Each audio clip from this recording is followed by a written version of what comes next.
ನಮಸ್ತೆ, ಕ್ಯೂರಿಯಸ್ ಕನ್ನಡ ಚಾನಲ್ಗೆ ಸ್ವಾಗತ. ಮೊದಲು ನಮ್ಮ ಚಾನಲ್ನ ಸಬ್ಸ್ಕ್ರೈಬ್ ಮಾಡ್ಕೊಳ್ಳಿ, ಹಾಗೆ ಈ ವಿಡಿಯೋನ ಪೂರ್ತಿಯಾಗಿ ನೋಡಿ. ಇನ್ನು ಮನೆಯಲ್ಲಿ ಹಬ್ಬದ ವಾತಾವರಣ ಇರ್ತದೆ. ರಚನಾ ಎಲ್ಲ ಪೂಜೆ ವಿಧಾನಗಳನ್ನು ಸರಿಯಾಗಿ ಮಾಡ್ತಾ ಇರ್ತಾಳೆ. ಇನ್ನು ಭಾಮಿನಿ ಕನಕಾಂಬರಿ ಮಾತಾಡ್ತಾ ಇರ್ತಾರೆ.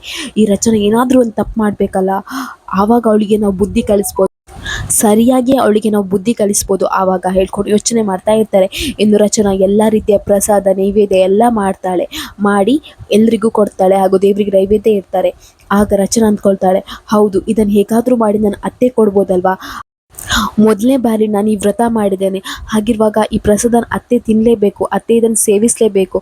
ಹೌದು, ಯಾರಿಗೂ ಗೊತ್ತಾಗದ ಹಾಗೆ ಮೆಲ್ಲ ಹೋಗಿ ನಾನು ಅತ್ತೆಗೆ ಇದನ್ನು ಕೊಟ್ಟು ಬರಬೇಕು ಅಂತ ಹೇಳ್ಕೊಂಡು ಪ್ರಸಾದನ ಸೀರೆಯ ಸೆರಗಿನಲ್ಲಿ ಅಡ್ಡ ಇಟ್ಕೊಂಡು ತಗೊಂಡು ಹೋಗ್ತಾಳೆ. ಇನ್ನು ಈ ಕಡೆ ಕಪಿಲಿಗೊಂದು ಕಾಲ್ ಬರುತ್ತೆ. ಕಾಲ್ ಬಂದಾಗ ಅವನು ಅಲ್ಲಿಂದ ಹೋಗ್ತಾನೆ. ಆಗ ಅವನ ಹಿಂದೆಯೇ ಭಾಮಿನಿನೂ ಹೋಗ್ತಾಳೆ. ಕಪಿಲ್ ತುಂಬಾ ಟೆನ್ಷನಲ್ಲಿರ್ತಾನೆ. ಆಗ ಭಾಮಿನಿ ಹೇಳ್ತಾಳೆ, ಕಪಿಲ್ ಏನಾಯಿತು, ಯಾಕೆ ಈ ರೀತಿ ಟೆನ್ಷನಲ್ಲಿದ್ಯಾ, ಏನಾಯಿತು ಹೇಳು ಕಪಿಲ್ ಅಂತ ಹೇಳ್ತಾನೆ. ಆಗ ಕಪಿಲ್ ಹೇಳ್ತಾನೆ, ಏನೂ ಇಲ್ಲಮ್ಮ, ನೀನು ಕೆಲಸ ನೋಡು, ಹೋಗು, ಪೂಜೆಯಲ್ಲಿ ಹೋಗಿ ಭಾಗವಹಿಸಿ ಹೋಗು ಅಂತ ಹೇಳ್ತಾನೆ.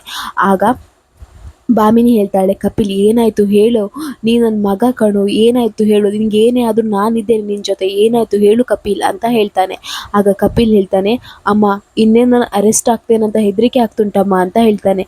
ಆಗ ಭಾಮಿನಿಗೆ ಶಾಕ್ ಆಗುತ್ತೆ. ಏನು ಅರೆಸ್ಟಾ, ಏನು ಹೇಳ್ತಿದ್ಯಾ ಕಪಿಲ್, ಸರಿಯಾಗಿ ಹೇಳು ಅಂತ ಹೇಳ್ತಾಳೆ. ಆಗ ಕಪಿಲ್ ಹೇಳ್ತಾನೆ, ಹೌದಮ್ಮ, IT ರೈಡ್ ಆಯ್ತಲ್ಲ, ಆ ಎಲ್ಲ ಕೇಸ್ ನನ್ನ ಮೇಲೆ ಬೀಳುತ್ತೆ, ನಾನು ಅರೆಸ್ಟ್ ಆಗ್ತೇನಮ್ಮ, ಪೊಲೀಸರು ಯಾವಾಗ ಬರ್ತಾರೇನೋ ಗೊತ್ತಾಗ್ತಿಲ್ಲ ಅಮ್ಮ ಅಂತ ಹೇಳ್ತಾನೆ. ಆಗ ಭಾಮಿನಿ ಹೇಳ್ತಾಳೆ, ಏನು, ನೀನು ಹೇಗೋ ಆ ಕಂಪನಿಯ CEO ಅಲ್ಲ, ಹಾಗಿರುವಾಗ ನೀನು ಹೇಗೆ ಅರೆಸ್ಟ್ ಆಗ್ತಿ, ಅಲ್ಲ ನಿನಗೂ ಅದಕ್ಕೂ ಸಂಬಂಧ ಇಲ್ಲ ಅಲ್ವಾ, ನೀನಲ್ಲಿ ಕೆಲಸ ಮಾಡ್ತಿದ್ಯಾ, ಹಾಗಿರುವಾಗ ಇದೆಲ್ಲ ಹೇಗೆ, ಕಪಿಲ್ ಏನಾಯಿತು ಸರಿಯಾಗಿ ಹೇಳು ಅಂತ ಹೇಳ್ತಾಳೆ ಭಾಮಿನಿ. ಆಗ ಕಪಿಲ್ ಹೇಳ್ತಾನೆ, ಏನೋ ಗೊತ್ತಿಲ್ಲಮ್ಮ, ಎಲ್ಲ ನನ್ನ ತಲೆ ಮೇಲೆ ಕಟ್ತಿದ್ದಾರೆ ಅಂತ ಹೇಳ್ತಾನೆ. ಆಗ ಭಾಮಿನಿ ಹೇಳ್ತಾಳೆ, ಆಯಿತು ಬಿಡು, ಒಂದು ವೇಳೆ ನೀನು ಅರೆಸ್ಟ್ ಆಗೋ ಪರಿಸ್ಥಿತಿ ಬಂದರೂ ನಿನ್ನ ಅಣ್ಣ ರಾಣ ಅವ್ನು ಬಿಡ್ತಾನೇನೋ, ಅವ್ನು ಬಿಡೋಕ್ಕೆ ಚಾನ್ಸೇ ಇಲ್ಲ, ಅವ್ನು ನಿಂಗೋಸ್ಕರ ಏನು ಬೇಕಾದರೂ ಮಾಡ್ತಾನೆ, ಹಾಗಿರುವಾಗ ಅವ್ನು ನಿನ್ನನ್ನು ಅರೆಸ್ಟ್ ಆಗೋಕ್ಕೆ ಬಿಡ್ತಾನ, ಇಲ್ಲ ನೀನು ನೋಡ್ತಾ ಇರೋ, ಅವನೇ ನಿನ್ನನ್ನು ಕಾಪಾಡ್ತಾನೆ, ಅವ್ನು ಯಾವಾಗಲೂ ನಿನ್ನ ಜೊತೆ ಇರ್ತಾನೆ ಕಣೋ ಅಂತ ಹೇಳಿ ಅವನಿಗೆ ಸಮಾಧಾನ ಮಾಡಿ ಭಾಮಿನಿ ಹೋಗ್ತಾಳೆ. ಆಗ ಕಪಿಲ್ ಎಣಿಸ್ತಾ ಇರ್ತಾನೆ, ಏನು ಅವ್ನು ನನ್ನ ಜೊತೆ ಇರೋದಾ, ಅವನು ನನಗೋಸ್ಕರ ಪ್ರಾಣ ಕೊಡೋದಲ್ಲ, ನನ್ನ ಪ್ರಾಣ ತೆಗಿತಾನೆ ಅವನು, ಅಂಥವನು, ಇದೆಲ್ಲ ಮಾಡಿಸಿದ್ದೆ ಅವನು, ಆದರೆ ನಾನು ಇದನ್ನು ನಿಮಗೆ ಹೇಗೆ ಹೇಳಿ, ನಂಗೆ ಒಂದು ಅರ್ಥ ಆಗ್ತಿಲ್ಲ ಹೇಳ್ಕೊಂಡು ತುಂಬ ಟೆನ್ಷನಲ್ಲಿ ಇರ್ತಾನೆ. ಆಗ ಅಲ್ಲಿಗೆ ನಿಧಿ ಬರ್ತಾಳೆ. ನಿಧಿ ಬಂದು ಹೇಳ್ತಾಳೆ, ಏ ಕಪಿ ಏನಾಯಿತು ನಿನಗೆ, ನಾನು ಕೂಡ ನೋಡ್ತಾನೆ ಇದ್ದೆ, ಆವಾಗ ಪೂಜೆ ಮಾಡುವಾಗ ನೀನು ಯಾಕೋ ಸೈಲೆಂಟಾಗಿದ್ದೆ, ಏನು ನಿನಗೆ ದೇವ್ರ ಮೇಲೆ ಭಕ್ತಿ ಇಲ್ವಾ ಅಂತ ಕೇಳ್ತಾಳೆ. ಆಗ ಕಪಿಲ್ ಹೇಳ್ತಾನೆ, ನೀನೀಗ ಮೊದಲು ಇಲ್ಲಿ ಬಂದ ವಿಷಯ ಅಂತ ಹೇಳು ಅಂತ ಹೇಳ್ತಾನೆ. ಆಗ ನಿಧಿ ಹೇಳ್ತಾಳೆ, ಏನೂ ಇಲ್ಲ, ನೀನು ಯಾಕೋ ಟೆನ್ಷನಲ್ಲಿದೆಯಲ್ಲ ಅದಕ್ಕೆ ಬಂದೆ, ನೋಡು ಇವತ್ತು ಗಣಪತಿ ಹಬ್ಬ, ಅಷ್ಟೇ ಅಲ್ಲ ನನ್ನ ಅಕ್ಕ ಇವತ್ತು ಫಸ್ಟ್ ಟೈಮ್ ಸ್ವರ್ಣಗೌರಿ ವ್ರತ ಮಾಡಿದ್ದಾಳೆ, ಹಾಗಿರುವಾಗ ನೀನು ಹೋಗಿ ದೇವ್ರ ಹತ್ರ ಬೇಡ್ಕೊ, ನಿಂಗೆ ಏನೇನು ಟೆನ್ಷನ್ ಇದ್ದರೂ ಎಲ್ಲ ಪರಿಹಾರ ಆಗುತ್ತೆ, ಮೊದಲು ಹೋಗಿ ದೇವ್ರ ಹತ್ರ ಬೇಡ್ಕೊ ಅಂತ ಹೇಳ್ತಾಳೆ.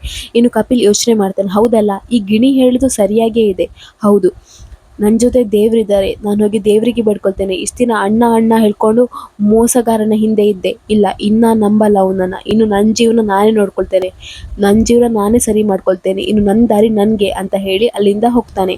ಇನ್ನು ಈ ಕಡೆ ಪದ್ಮಜ ಮತ್ತು ರಚನಾ ಲೆಟರ್ ಬರಿತಾ ಇರ್ತಾರೆ. ರಚನಾ ಹೋಗಿ ಪ್ರಸಾದ ಕೊಡ್ತಾಳೆ. ಇನ್ನು ಪದ್ಮಜ ಅದನ್ನು ತಿಂತಾಳೆ. ತಿಂದು ತುಂಬಾ ಖುಷಿ ಪಡ್ತಾಳೆ. ಎಷ್ಟು ಚೆನ್ನಾಗಿದೆ ಈ ಪ್ರಸಾದ, ಎಷ್ಟು ದಿನ ಆಯಿತು ಈ ಥರ ಪ್ರಸಾದ ತಿನ್ನದೆ, ಈ ಥರ ಊಟ ಮಾಡದೆ ಎಷ್ಟು ದಿನ ಆಯಿತು, ಎಷ್ಟು ಚೆನ್ನಾಗಿದೆ ಈ ಪ್ರಸಾದ ಅಂತ ಹೇಳ್ಕೊಂಡು ತುಂಬಾ ಖುಷಿ ಪಡ್ತಾಳೆ. ಇನ್ನು ಲೆಟರಲ್ಲಿ ಬರೀತಾಳೆ, ಪ್ರಸಾದ ತುಂಬಾ ಸೊಗಸಾಗಿದೆ ಅಂತ ಬರೀತಾಳೆ. ಅದು ನೋಡಿ ರಚನಾಗೆ ತುಂಬಾ ಖುಷಿಯಾಗುತ್ತೆ. ಇನ್ನು ರಚನನ ಯಾರೋ ಕರೀತಾರೆ. ಆಗ ರಚನಾ ಅಲ್ಲಿಂದ ಹೋಗ್ತಾಳೆ. ಇನ್ನೇಳು ಲೆಟರ್ ಬರೀತಾಳೆ, ಯಾಕೆ ಇವತ್ತು ನೀನು ನನ್ನ ಜೊತೆ ಮಾತಾಡ್ತಿಲ್ಲ ಅಂತ ಒಂದು ಲೆಟರ್ ಬರೆದು ಬಿಸಾಡ್ತಾಳೆ ಹೊರಗಡೆ ವಿಂಡೋ ಹತ್ರ. ಆಮೇಲೆ ಇನ್ನೊಂದು ಲೆಟ್ರ್ ಬರೀತಾಳೆ, ನೋಡು ಚಿನ್ನದ ಗಣಪತಿ ನನ್ನ ಹತ್ರನೇ ಇದೆ, ನೀನು ಅದನ್ನು ಇಟ್ಟು ಪೂಜೆ ಮಾಡು ಅಂತ ಹೇಳಿ ಆ ಲೆಟರನ್ನು ಬರೆದು ಹೊರಗಡೆ ವಿಂಡೋ ಹತ್ರ ಬಿಸಾಕ್ತಾಳೆ. ಆದರೆ ರಚನಾ ಅಲ್ಲಿಂದ ಹೋಗಿರ್ತಾಳೆ. ಇನ್ನು ಆ ಲೆಟರ್ ಅಲ್ಲೇ ಇರುತ್ತೆ. ಇನ್ನು ಮನೆಯವರೆಲ್ಲರೂ ಹಬ್ಬದೂಟ ಮಾಡಬೇಕು ಅಂತ ಇರ್ತಾರೆ. ಇನ್ನು ಆ ಮನೆಗೆ ವಜ್ರೇಶ್ವರಿ ಆರತಿ ಎಲ್ಲರೂ ಬಂದಿರ್ತಾರೆ. ಇನ್ನು ಎಲ್ಲರೂ ಹಬ್ಬದೂಟ ಮಾಡಬೇಕು ಅಂತ ಇರ್ತಾರೆ. ಆಗ ದೇವಿ ಆ ಎಲ್ಲ ಊಟಕ್ಕೆ ಸರಿಯಾಗಿ ಉಪ್ಪನ್ನು ಸುರಿತಾಳೆ. ಇಲ್ಲಿಗೆ ಈ ವಿಡಿಯೋ ಮುಗಿಯುತ್ತೆ. ನಮ್ಮ ಕ್ಯೂರಿಯಸ್ ಕನ್ನಡ ಚಾನಲ್ನ ಸಬ್ಸ್ಕ್ರೈಬ್ ಮಾಡ್ಕೊಳ್ಳಿ.